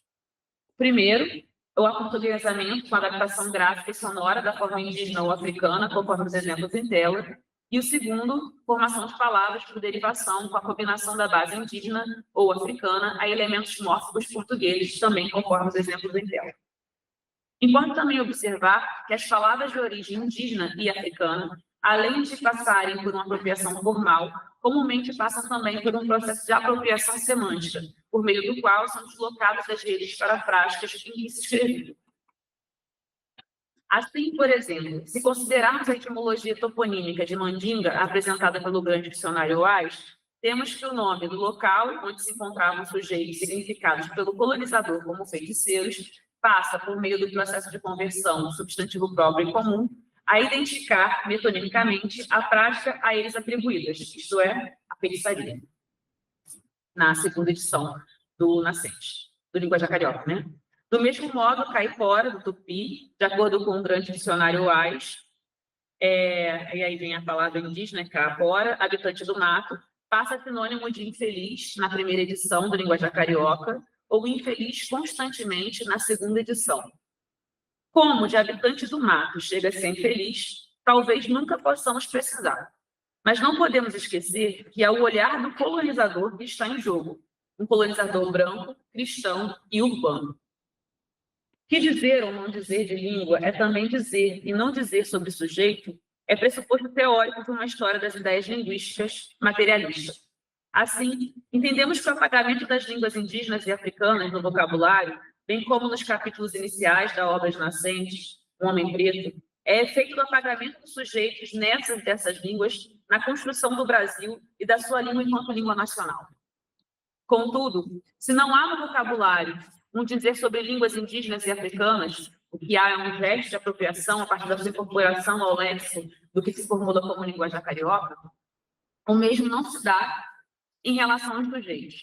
Para refletir acerca desse comparecimento, reportamos verbetes em que, primeiramente, o nome de entrada diz sobre o sujeito e está etimologicamente, né, segundo o Grande Dicionário AIS, filiado a essas línguas identificadas, respectivamente, como LI, línguas indígenas, e LA, línguas africanas, e 2, nomes e verbetes em que a definição presentifica dizeres racializados sobre sujeitos indígenas e africanos. O resultado desse gesto de análise foi organizado em 2 quadros, quadro 1 e quadro 2, respectivamente. A partir deles, trazemos para esta conversa apenas algumas observações, já que o gesto de análise segue em desenvolvimento. Então, passemos a ela. No quadro 1, chama-nos a atenção a discursivização da racialidade na seleção e determinação dos nomes que, a partir de relações entre línguas, compõem, em sua maioria, sentidos pejorativos ou associados a trabalhos braçais, a religiões não cristãs, a não adultos fora do mundo adulto responsável ou ainda a sentimentos negativos. Sob o funcionamento de metaforizações metonímicas, tal como propõe Lagasse, os sujeitos indígenas e africanos se fazem presentes nas relações entre línguas, sob uma discursividade racializada. Ou seja, são nomes etimologicamente filiados a línguas indígenas e africanas que identificam sujeitos a partir de redes de memória em que tais nomes se inscrevem. Já no quadro 2, o que se impõe ao nosso olhar é a pré-identificação dos sujeitos ditos negros, pretos, a partir de um dizer que, sobretudo, na segunda edição, coloca a cor em foco. É interessante observar, no entanto, que os sujeitos indígenas não são convocados à demanda desse dizer. Procurando fechar, diríamos que na tensão entre tratar-se de um dialeto ou de um falar brasileiro, contraditoriamente, disse pouco, dizendo-se muito, dos sujeitos e línguas indígenas e africanos. Sujeitos e línguas, significados em discursividades racializadas, hierarquizam a apropriação das línguas, significadas como menores ou problemáticas, apagando esses sujeitos e línguas junto com a impossibilidade de se dizer de uma língua brasileira. Diz-se de uma fala do povo sustentada na oralidade, do analfabetismo e de uma língua culta sustentada na correção da escrita. A posição a partir da qual se anuncia sobre o linguajar carioca e seus sujeitos e espaços, na tensão entre o regional e o nacional, é, sobretudo, a partir da segunda edição, a de uma elite letrada, metropolitana, cuja alteridade se marca pelo inculto, pela periferia, na metrópole, pelo iletrado, pela oralidade, pela dificuldade que faz mudar o português, em razão dele ser uma língua diferente das suas línguas, com estrutura inteiramente diversa do tipo flexional. Assim, se temos a assunção de uma autoria brasileira que defende que submeter o nosso falar diferente às formas portuguesas é um absurdo, desprezível e servilmente colonial, essa é uma citação que está lá na primeira edição do Linguajar, inscrevendo-se, portanto, em um processo de descolonização linguística, temos igualmente, conforme Medeiros, Esteves e Bonfante, a atualização de divisões sociais pela língua e suas representações. Como bem assevera Lagasse, a contradição nos desafia no materialismo a sempre tentar compreender que toda unidade se compõe por diferenças que não se dissipam e que se interdeterminam. Essas contradições, que vimos se inscrever nas textualidades até aqui analisadas, nos fazem lembrar de que os processos de identificação são esburacados. Em nosso caso, a posição sujeita a partir da qual o nome de autor, antenor nascente, se enuncia, oscila discursivamente. A nosso ver, na primeira e na segunda edição, temos o funcionamento da ordem de uma metaforização metonímica, em que linguajar, dialeto, subdialeto, falar, subfalar, se inscrevem diferentemente nas contradições equívocas de nacional, regional, unidade, diversidade, na tensão entre Brasil e Portugal e Brasil e Brasil. Muito obrigada.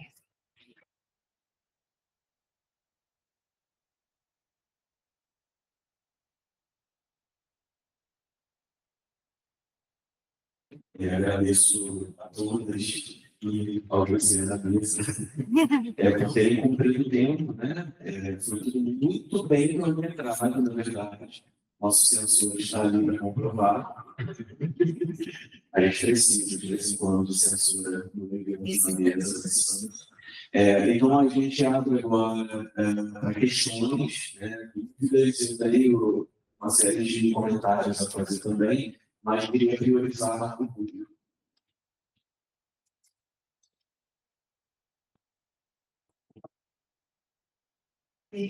Bom dia, muito obrigada pelas falas. Eu gostaria de ouvir, se falou pelas 4, quem quiser, sobre essa contradição falada agora no final. Trabalhei alguns reportagens sobre o linguajar e vi essa parte do servilmente colonial, não? Aquele que avança, e vocês trazem outras questões que eu vejo na contradição dele, nessa contradição constitutiva dele. Então, enfim, ouvi-las um pouco mais, expandindo, talvez, isso que vocês não tiveram tanto tempo aqui, se for possível.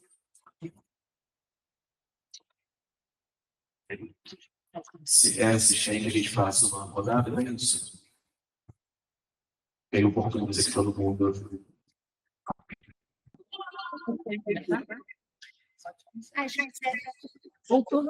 Voltou, Zé.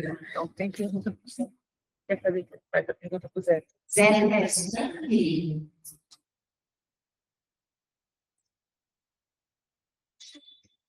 Daniel. Deixa, vai, Não, tudo bem. tá.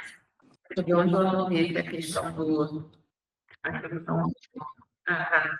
Então, a contradição que a gente fala no nosso texto, não, primeiro nós estamos sendo importantes. O texto foi escrito a 6 mãos, a divisão é meramente didática para que todos pudessem falar. Não tem a parte da Thaís, da Vanise e da Cláudia, né? É tudo junto. A contradição de que a gente fala, ela é um conceito da análise materialista, né? Então, não seria uma categoria. A contradição é constitutiva de todo e qualquer sujeito, né? E aí, assim, não sei se conseguiria ir muito além na tua pergunta, já que não é uma questão de categorizar, mas de descrever esse funcionamento da contradição, como ela se faz significar, né, nesses dizeres. E só para fechar essa resposta, eu lembro que uma vez o Lauro me falou uma coisa que eu levo para mim, sempre quando eu estou fazendo análise, né? Ele falou assim, se você no discurso está analisando alguma materialidade, né, algum discurso, não encontrou a contradição, é que você não está lendo direito. De novo. Então, é isso. Se você não encontrou a contradição, procura o que você acha. Não, tem que ser daí também. Eu acho que a pergunta da Laura conversa bastante com a Luciana, então também vou fazer uma estudadinha, mas eu vou começar pelo fim da sua pergunta, com relação ao título, né? Para a gente, essa foi a nossa pista inicial que destacou a necessidade de colocar em relação à primeira e segunda edição. E aí, quando você diz, olha, circulava bastante a referência ao linguajar carioca em 1922, da década de 40 para trás, fosse 1953.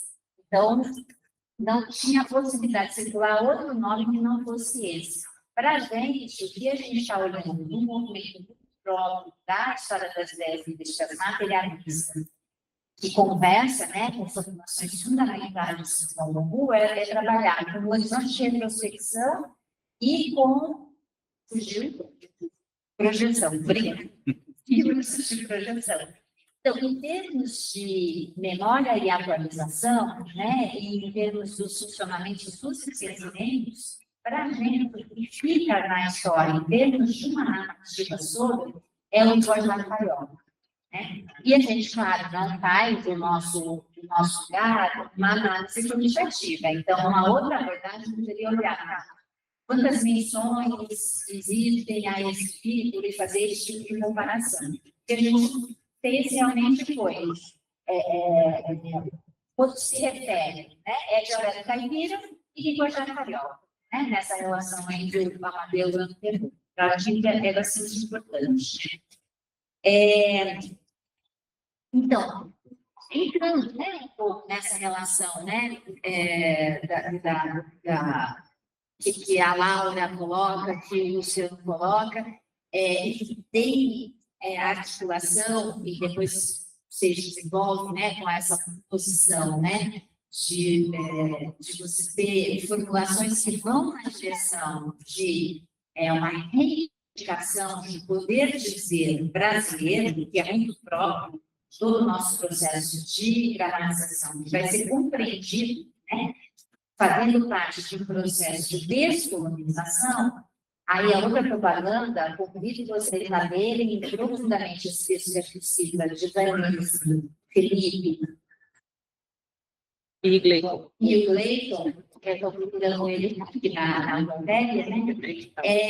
O que a gente percebe, compreende, né, pelas nossas análises, é que, ao mesmo tempo, por isso a comparação, ao mesmo tempo que há esse gesto fundamental, né, e que vejam, o Zé, isso tem a ver com a pergunta que eu ia fazer para ele, ele mostra no instrumento linguístico da autoria que você tem a construção de uma autoria brasileira sem que ela seja explicitamente reivindicada.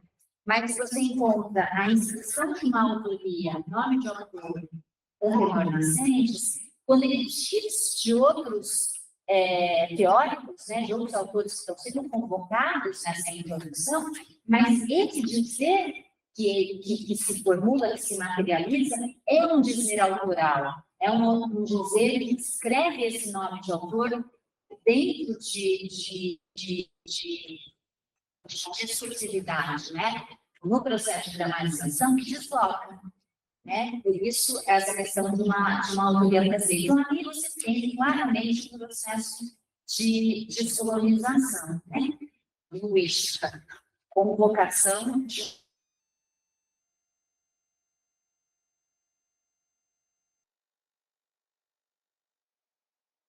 super importante, né, essa neocolonização, é um termo que é importante valorizar, não sei se a gente cita aqui, mas e que vocês citam, né? E que não deu tempo de colocar, né? Em que você revisite, você atualiza uma visão a partir dos diversos, mas você também nem só reatualiza, mas você repete uma posição epistemológica que ainda é dita desse lugar do gesto colonizador. Então, é um pouco nessa direção que a gente vai misturando a contradição. Isso a Thaís falou que é inescapável, né? Você compreender discursivamente o funcionamento dessa contradição. Bom, em primeiro lugar, obrigado pelas perguntas. A gente não vai esgotar aqui, porque eu acho que a matéria de pesquisa de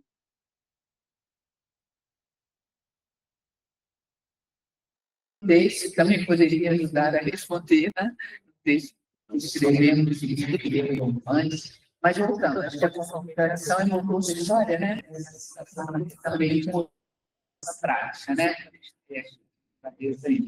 Então, por exemplo, você tem um movimento contraditório no momento que você está lá simplesmente numa segunda, né? Não falando mais dos sujeitos indígenas, tal como você falou no primeiro, como foi falado no primeiro movimento, né? Então, isso não é dito. Esse não dito é que nos interessa, porque ele vai significar, né?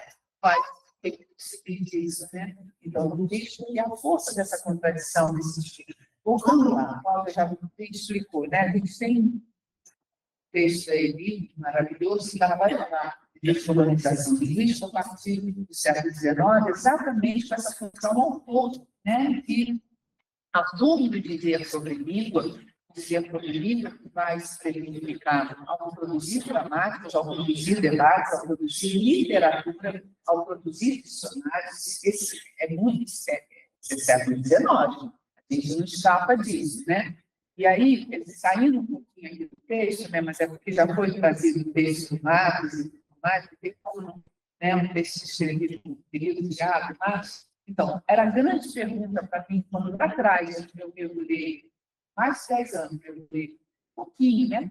No Antenor Nascente e no Amadeu Amaral, era diante de uma semana de 22, o que os filólogos, o que os dramáticos estavam dizendo. E aí eu descobri que o livro de 22 é um livro do Antenor Nascente. Foi por isso que eu entrei. Outra contradição, porque é também um momento, e aí volta aquela discussão que teve com aquela mesa sublime, né?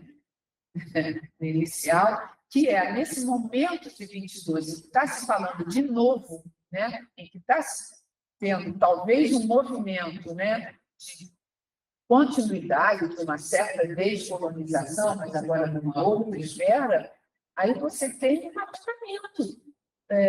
Não se fala de negro e índio, isso é contraditório. Onde é que eles ficaram? Tiraram todos brancos, é isso? Né? Então, era só para dizer um pouco mais disso, né? Agora, é algo que a gente anda pensando aqui, trabalhando juntas, mas cada uma de nós também anda pensando a partir de seus trabalhos. Agora em grupo, e também participou daquilo. Não sei se respondi, mas a gente continua o diálogo. Só queria fazer um parênteses, que assim, não sei se ficou claro para vocês, porque não dá para a gente parar nos recortes, mas na primeira edição, ele fala durante 2 páginas dos negros sítios. Na segunda edição, essas 2 páginas não existem. E o que fica, que a gente chama no nosso chapéu de Coelho, fica só essas línguas radicalmente distintas do tridimensional. É isso que justifica. Tá? Então, tudo aquilo que apareceu no recorte, falando de negros e índios, não existe na segunda eleição dos negros. Tá? Não está presente, não está presente. É esse movimento que sustentou fortemente a nossa ação. Claudinha, faz uma da pergunta do Lorde, vai ser a última da rodada do horário. Aí a Cláudia responde. Deixa o Felipe fazer, Tati. Deixa Ele faz bem. Só vou colocar a questão para o Horta e vocês respondem. Tá bom, Tá? Que eu acho tá bom. que fica Aí a mais... gente finaliza. Aí a Sim. Cláudia responde, o Lorde responde e a gente finaliza. Zé, gostei bastante do trabalho, e aí eu fiquei pensando no seguinte, né? Tendo em vista, hoje, o ensino de língua portuguesa nas escolas, que ainda coloca a questão da sinonímia, né? Eu não acho errado colocar a questão da sinonímia, se trata disso, não tem uma moralização sobre isso, mas o ensino de língua portuguesa nas escolas, sobretudo de outras línguas, bem como o ensino bilíngue, também coloca a sinonímia, né? Com uma noção. Ou podemos pensar na distinção do discurso sobre sinonímia assinado com a nascente. Há avanços em relação a hoje, nessa perspectiva de sinonímia dele, porque me pareceu que há uma pluralidade de noções de sinonímia e nascente, e às vezes há uma pasteurização dessa noção no ensino de língua portuguesa, mas, sobretudo, no ensino plurilíngue, né, em que a gente coloca sinonímia em relação ao interlexical, em relação ao outro, né, nesse contexto. Então, essa seria a questão. Eu queria mais um monte, gente, mas a gente precisa encerrar já. Né? Eu vou passar para a Cláudia, porque eu já posso ir mais alguns. Meu objetivo não era fazer uma pesquisa muito exaustiva.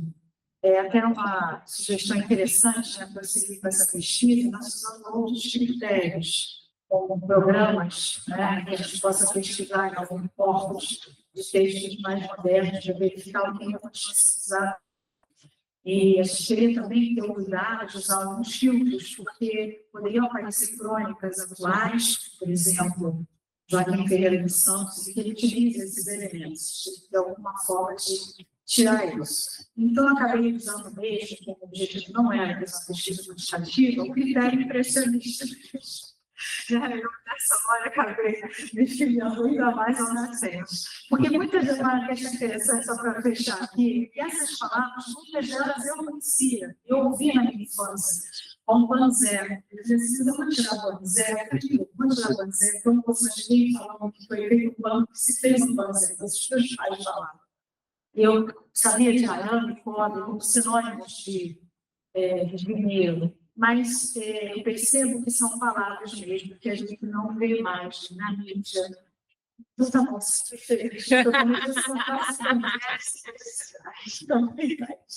mas acho que merece assim, uma pesquisa mais aprofundada, que a gente utilize algum mecanismo de busca eficiente, mais critérios. Tá? Zé agora. Zé. Felipe, também pedi algumas palavras, mas entendi que é da escola hoje, né? Como pensar nisso. Bom, eu falei sobre, era a década de 50, e ali, nesse dicionário, aparecia muito as posições que eram representadas ali. Havia a escola, como no caso lá da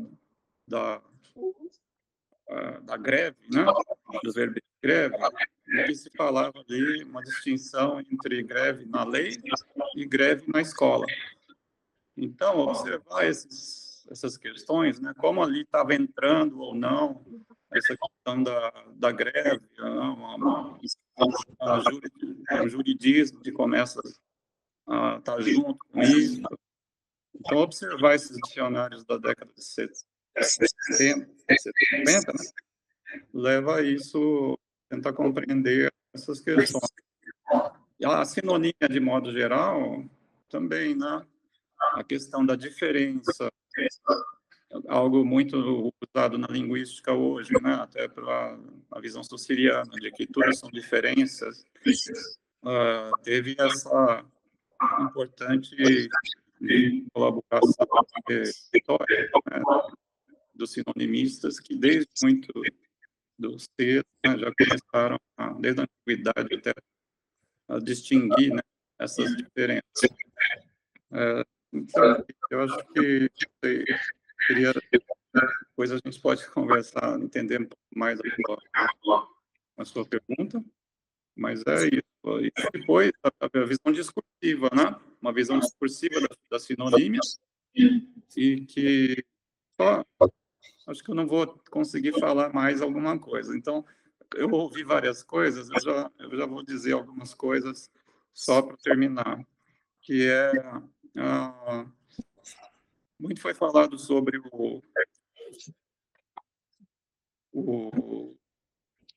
na década de 20, né, do Carioca, do Nascentes, e na relação com como se passava aí, a Anice falou, né, sobre a Semana de Arte Moderna e tal. Então, eu vejo assim, e para os estudos urbanos, né, como a gente faz no Laboratório de Estudos Urbanos, essa questão da cidade importa muito. Então, acho que há uma diferença grande, né, do Nascentes, que vai trabalhar a cidade, né, a capital e a relação com o seu exterior, né, que são os regionalismos, etc., e como estão dentro da cidade. E no Amadeu Amaral é o rural. Então, ele não vai falar sobre a cidade. Ele vai falar, quando ele fala da cidade, é para dizer que os índios saíram da cidade e foram para o espaço rural. Então, quando a gente vai comparar com outro, acho que é importante levar em consideração essa diferença, né, do rural,